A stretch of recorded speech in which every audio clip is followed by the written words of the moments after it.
গ্যাসের ভোগান্তি রমজান মাসে চরম অসুবিধায় রোজা রাখা মানুষজন। রমজান মাস সেই কারণে এটা পবিত্র মাসের জন্য বিভিন্ন জায়গায় রাত জেগে খাবার তৈরি করা হয় সাধারণ লোকের জন্য। 4 নম্বর ওয়ার্ডের এই ধরনের অনুষ্ঠান সারা রাত ধরে দোকান প্রসার খোলা থাকে এবং এখানে সাধারণ লোকেদের জন্য খাবার তৈরি করা হয়, কারোর জন্য অসুবিধে না হয়। এতদিন গ্যাসে রান্না করা হচ্ছিল কয়েক হাজার লোকের জন্য, কিন্তু আজকে দেখা গেল অন্য দৃশ্য। গ্যাসের সিলিন্ডার থাকলেও তাতে গ্যাস নেই, খাবার যেন বন্ধ না হয় তাই জন্য কাঠের আগুন জ্বালিয়ে রাখা চলছে। যারা রমজান করছে তাদের যেন অসুবিধে না হয় সেই কারণে।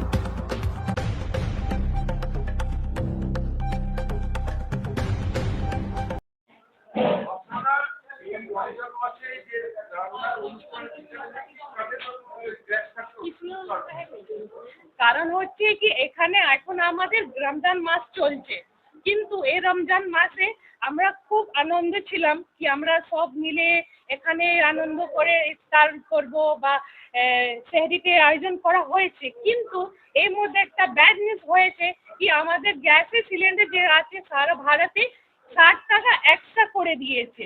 এটা হচ্ছে অনেক অসুবিধা আমার জন্য। সামনে অনেকটা ফেস্টিভ্যাল আছে যেটা করা উচিত ছিল না, এই জন্য আমরা অনেক দুঃখে আছি। আর নরেন্দ্র মোদী যেটা করেছেন সেটা একদমই ভালো করেছে না, আমরা একদমই খুশি নেই। আমরা চাইছি এটাকে স্কিপ করা যায়।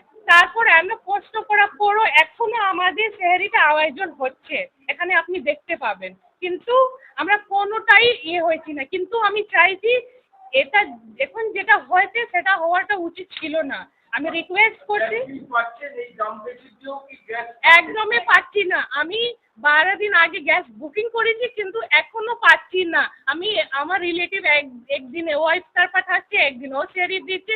এখন আমি তো 4 নম্বর ওয়ার্ডে থাকি, কিন্তু আমার অসুবিধা হচ্ছে না কারণ আমি হেলথ সেন্টারে থেকে সেহরিটা পেয়ে যাই, কিন্তু আমার রিলেটিভরা প্রত্যেক দিন আমাকে ইফতার পাঠায়, কিন্তু এটা আমার অনেক অসুবিধা হচ্ছে।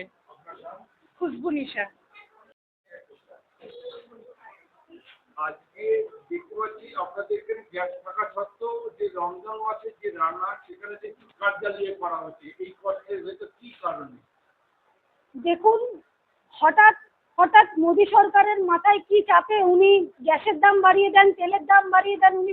উনি তো সাধারণ মানুষের কথা ভাবেন না। সাধারণ মানুষের কথা একজনই ভাবেন ভারতবর্ষে, তার নাম মমতা ব্যানার্জি।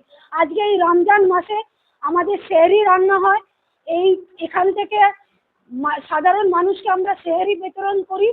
কারণ এই এলাকাটা খুব অত্যন্ত পিছিয়ে পড়া এলাকা, তাই মানুষরা, আমাদের মা বোনেরা সবাই মিলে আমরা এই সেহরিটা রান্না করে দিই। কিন্তু গ্যাসের দাম এত বেড়ে গেছে, তা সত্ত্বেও আমরা চেষ্টা করছিলাম যে গ্যাসেই রান্না করি, কিন্তু গ্যাসেরও বুকিং হচ্ছে না।